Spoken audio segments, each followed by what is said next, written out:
Nag-aagaw buhay sa Princess Hospital at kailanang masalinan ng dugo pero walang makuhaan sila ng type A positive para kay Princess at walang nagmatch sa mga nag-volunteer ng makuhaan ng dugo.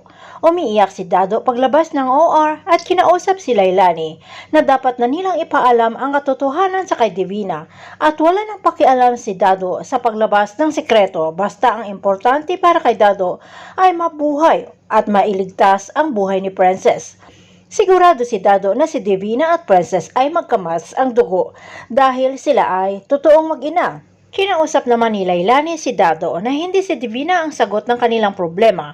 Hindi na naituloy ni Lailani ang sasabihin nang dumating itong si Charlene. Nagulat din dahil magkasama itong si Lailani at tatay ni Princess. Pero biglang nahimasmasan na ang tatay ni Princess ay si Sir Dado na dating jail warden sa City Jail.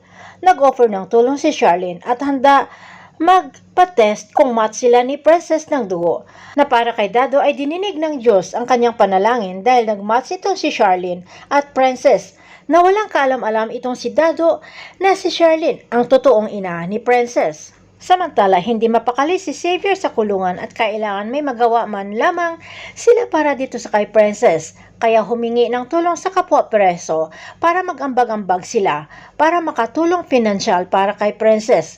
Na si Princess ang pinakamabuting tao at naghihikayat sa lahat ng mga preso na hindi mawala ng pag-asa. At sa tulong ng jail warden ay nakigamit si Pusoy ng telepono para matawagan itong si Onse kung bakit muntik nang mamatay si Princess. Ayon kay Onse, ito'y dahil kay Xavier na itinulak ni Libby itong si Princess dahil sa selos. Hindi makapaniwala si Xavier na umabot sa ganito ang ginawa ni Libby dito sa kay Princess.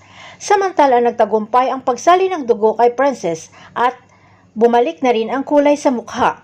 Nagising si Princess at tinatawag si Charlene na nanay. Agad namang chinek ng doktor kung okay itong si Princess sa pamamagitan ng ilang mga katanungan. Paglabas ni Charlene sa OR ay biglang napatulo ang luha sa awa kay Princess. Agad dumiretso si Charlene sa bahay at ikinuwento ang kaawa-awang kalagayan ni Princess na muntik-muntikan na itong mapatay ng kanilang anak na si Libby. Narinig naman ni Libby ang kanilang pag-uusap at biglang lumapit sa mga magulang na galit na sinabi na siguro kapag masamang damo ay mahirap mamamatay. Ang tinutukoy ni Libby ay walang iba kundi si Princess.